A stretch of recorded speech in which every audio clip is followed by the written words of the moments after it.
Hello বন্ধুরা, কেমন আছো? আজ রোববার। আজকে দেখো আমি রোববারের থালি নিয়ে, দুপুরের থালি নিয়ে তোমাদের সামনে চলে এসেছি। আগে মেনুগুলো দেখিয়ে দিই। প্রথমে আছে দেখো শাক ভাজা, ডাল, তারপরে আছে ডিমের কারি, এটা একটু রসা রসা মতো করেছি। আচ্ছা, এখানে আছে বড়া দিয়ে, পটল দিয়ে একটা ঝোল ঝোল, আর এটা হচ্ছে তোমার বোয়াল মাছ, আর ডালের মুখে বড়া আর লেবু। তো আমি এবার ভাত বেড়ে দিতে শুরু করে দিই। তো ভাত রয়েছে, ভাত তো সাদা ভাত দিলাম। এরপরে দিয়ে দিলাম, প্রথম পাতে খাবে হচ্ছে তোমার একদম সুন্দর একটা মাখা মাখা শাক ভাজা। এটা হচ্ছে তোমার হচ্ছে কলমি শাক ভাজা। আচ্ছা, এরপরে ডাল দিয়ে দিলাম, ডালের সঙ্গে খাবার জন্য দুটো বড়া দিলাম। আচ্ছা, বড়া দিয়ে খাওয়ার পর এবারে খাবে হচ্ছে পটল দিয়ে বড়া দিয়ে একটা তরকারি।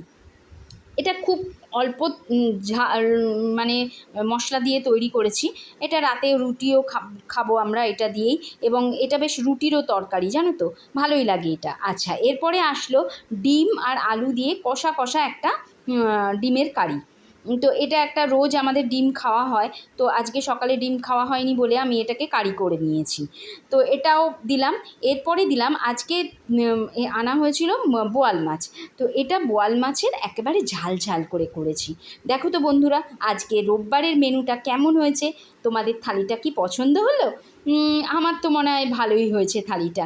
বেশ অনেক রকম পদ আছে, মাছ ডিম সবই রয়েছে, মোটামুটি কমপ্লিট একটা থালি বলতে পারো। তোমাদের কেমন লাগলো?